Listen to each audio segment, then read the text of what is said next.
falar um pouquinho sobre as curiosidades do mundo animal? Você sabia que quase 40% dos cães e gatos domésticos, oh meu Deus, estão acima do peso ideal? Essa situação que compromete a qualidade e a expectativa de vida dos nossos bichinhos, infelizmente é mais comum, cada vez mais comum. Por que será, hein, Gabi? Por que será, hein? Será que é culpa do pet ou culpa do dono? O que será que está acontecendo, né, para isso vir com mais frequência? Será que é o reflexo dos hábitos modernos? Daquele petisquinho calórico ao longo do dia? E alimentos inadequados, será? Tudo isso ajuda a desregular o metabolismo e pode trazer também uma série de doenças, como as cardíacas, o diabetes, além de diversas inflamações, tá? Então vamos fazer o seguinte, agora a gente vai entender como prevenir, diagnosticar e conhecer alguns tratamentos que garantem saúde e bem-estar para os nossos pets. E quem nos explica o assunto é a nutróloga veterinária, doutora Ana Carolina. Seja bem-vinda! Oi, doutora! Linda mais uma vez! Prazer revê-la. Prazer é todo nosso. Seja bem-vinda. Muito obrigada. Pode se sentar. A gente estava brincando aqui nos bastidores, né, Abi, doutora, que da última vez a doutora veio para falar das frutinhas, né? Das frutinhas. E que hoje sem frutinha. Sem frutinha. Hoje sem petisco, né? O assunto é um pouco diferente. Quando a gente fala dos bichinhos, né, deles estarem mais cheinhos, e a gente até brincou ali, né, que de repente acho que o dono tem que ir junto também, tem a ver? Com certeza. Tem, né? Porque ele não vai comer sozinho, né? Não, Pedir sozinho, quem enfim. dá é o dono, né? É, com certeza. É o que eu mais falo durante as consultas. O pet, ele não vai lá e abre o armário, né? Ele acaba fazendo aquela carinha de pidão pra gente e mexe com o nosso coração. Mexe. E ultimamente a gente tem uma conexão muito grande com eles. Eles são da família. Eles não são mais só pets. Eles são membros da nossa família, são filhos, irmãos, né? Pets que a gente chama. Então acaba que isso cria um vínculo.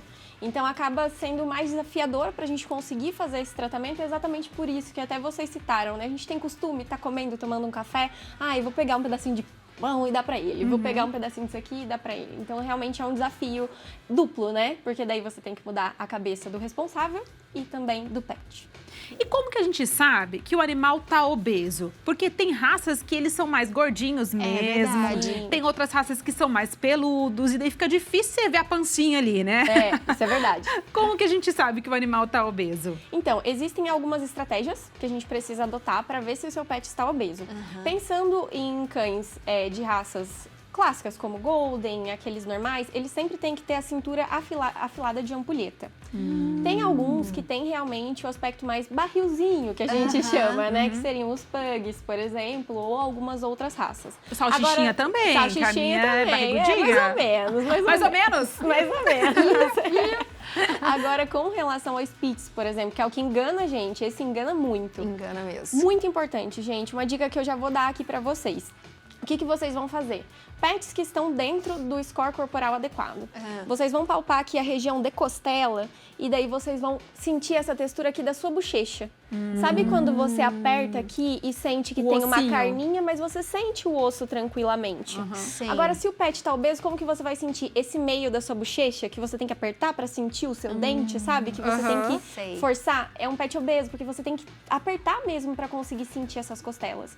E um pet magrinho, a gente fala que ele tem a textura de testa, né? Que daí a gente não consegue sentir nem a musculatura, nem nada. Então, um pet saudável, na região aqui das costelas, ele tem que ter essa textura de bochecha mesmo. E também tem outros sinais que são clássicos de um pet que já tá realmente além do sobrepeso e sim em obesidade, que é quando o pet ele tá com acúmulo de gordura na região de cauda. Pugs, geralmente, a gente vê que o rabinho é enroladinho, o rabinho desenrola. Olha. Problemas também na parte de locomoção, então aquele pet que tem dificuldade para levantar. Não podemos esquecer também dos gatinhos, gente. Gatinhos obesos são muito comuns. Então, assim, a gente precisa estar atento tanto para os pets cães quanto gatos. Então, gatos também ficam gordinhos.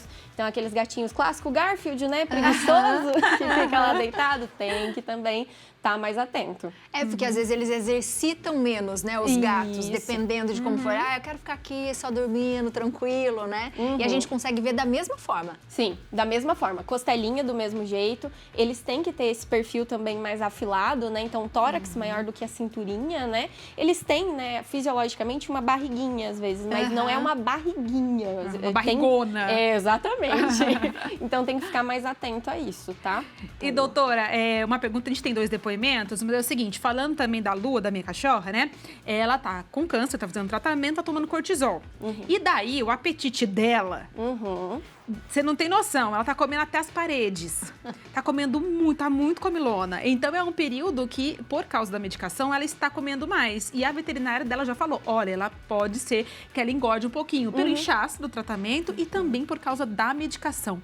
Como que a gente pode controlar essa questão da alimentação nesse período que um cachorro está tomando uma medicação que aumenta o apetite? Estimula o apetite, né?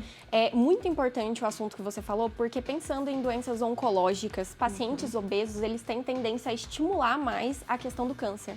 Então, a gente precisa controlar o peso de pacientes obesos, principalmente câncer de mama.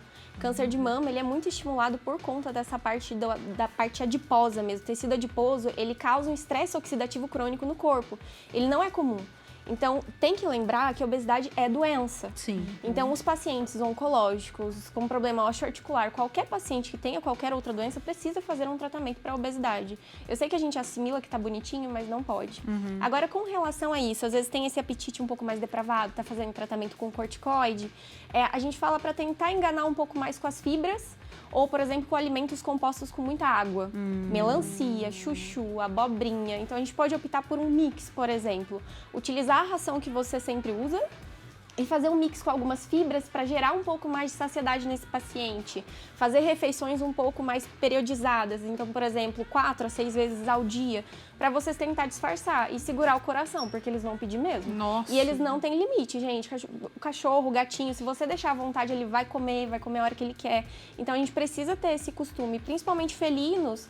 Muito importante a gente não deixar a ração à vontade, começar a periodizar as alimentações, porque se futuramente vier a ter que ter algum tratamento renal, diabético, a gente sabe que tem que ser específico para a alimentação.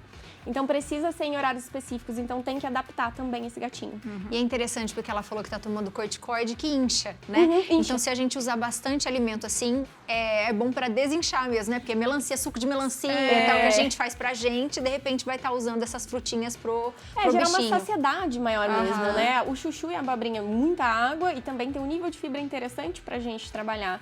Então, assim, dependendo, é interessante conversar com o médico veterinário que tá acompanhando pra tentar deixar esse processo um pouco mais tranquilo pros dois. Pros dois, porque nós faz uma carinha, né, dá dó, né? gente? Já tá Esse bebê doentinha, tá né? bonitinho, não vou ficar fazendo as vontades, não vou dar comida 15 vezes por dia. Boa. A gente tem aqui uns depoimentos que a gente vai assistir para ver se de repente eles estão gordinhos ainda ou não. Vamos lá. Olá, meu nome é Tânia. Eu sou responsável pela Yorkshire Molly. Hoje ela está pesando 3,4 kg. Nós conseguimos atingir esse peso entre 6 e 8 meses. A melhor coisa que poderia ter acontecido com a Molly foi ter iniciado a alimentação natural, que mantém a saúde dela assim muito bem mesmo. E Molly adora.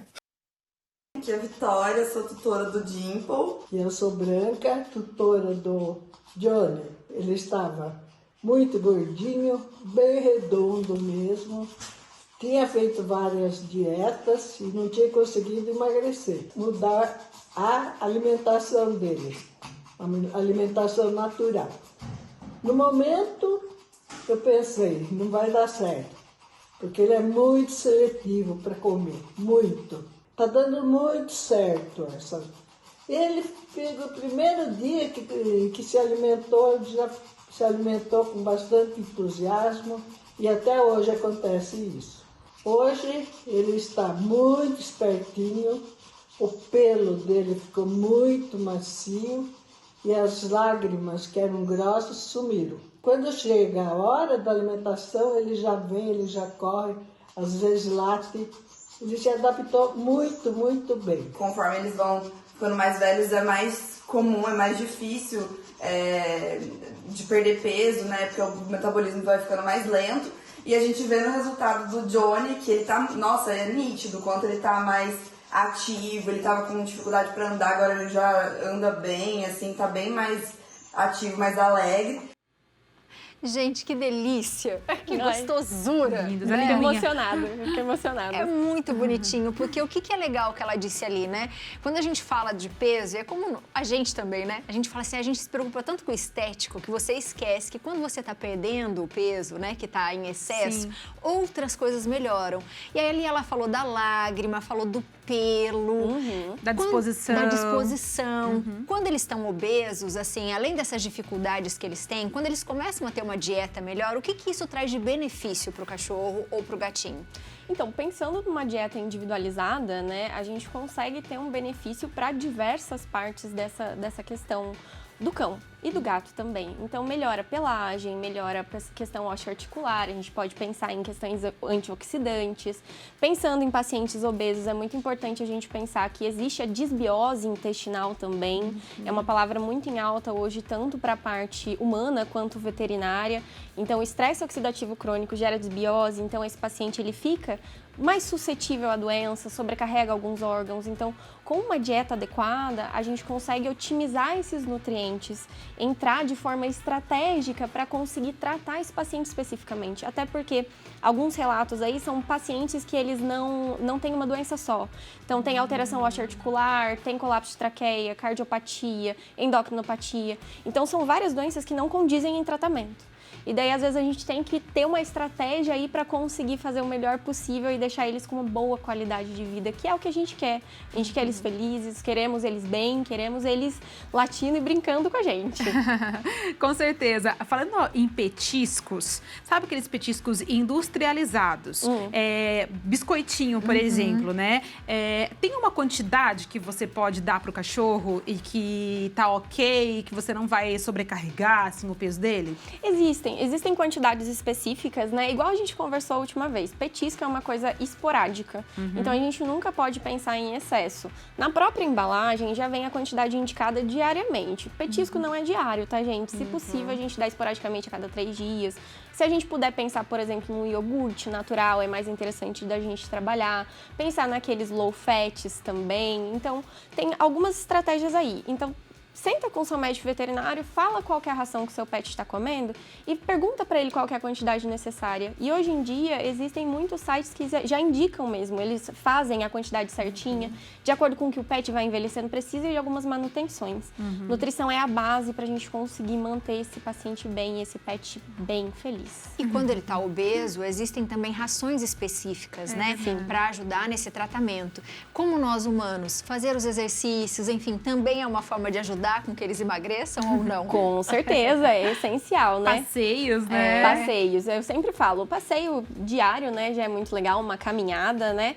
O cão-minhada que o pessoal fala. Hoje em dia também existe também as creches pets, as escolinhas, né, que são aquelas lá que queimam energia, então ajuda bastante. Então não pode esquecer da atividade também, até mesmo para fortalecimento osteoarticular e formação muscular. É básico. Come, você tem o aminoácido e você precisa formar o músculo, então precisa de exercício também, é um trabalho conjunto. Às vezes, dependendo do paciente, se já está com uma perda muscular muito grande, ir para fisioterapia, hidroesteira, então tem muita coisa legal aí. Tem de tudo, né? Tem de tudo. Os cãezinhos estão muito bem cuidados hoje em dia. Tem muita coisa que a gente pode fazer para cuidar deles, né? Basta o tutor ali estar disposto. E lembrando sempre, né, que é o que a doutora falou bem no comecinho, você está comendo a sua comida é a sua comida, a comida do seu cachorro é a comida do seu cachorro, né? Sem pãozinho, sem nada, porque a gente sabe que tem alimentos que podem prejudicar muito a saúde deles, com né? certeza, com certeza. Os farináceos não são legais, existem também os tóxicos, né? E quando a gente já cozinha aquela comida cheia de cebola, alho, igual a gente conversou a última vez, efeito cumulativo. Uva não pode também, então a gente Chocolate, tem que ter cautela. Tem vários, né? Não pode, que a gente já tinha dito. Exatamente. Então, tentar pensar mesmo em petiscos mais interessantes. Hoje em dia tem os petiscos secos, tem manjubinha, que é legal de dar, tem focinho de porco, alguns pedacinhos de bochecha bovina também é legal. E tem alguns outros petiscos comerciais que dá para ir trabalhando. Então, tudo você tem que trabalhar com o seu médico veterinário e estudar melhor o que pode ser adequado para o seu pet. Com certeza. Perfeito. Porque a gente quer que eles fiquem felizes, né? Volte sempre. Ai, agradeço, gente. Foi um prazer revê-las. O prazer é nosso sempre. Você de casa, aproveita. Se tem pergunta para fazer para ela, faz pergunta. Manda mensagem, segue. Os dados estão aparecendo na tela. E tem fotinho dela também no @programa Viva à Tarde. Um beijo para você. Tchau, gente. Foi um prazer. Obrigada. Obrigada.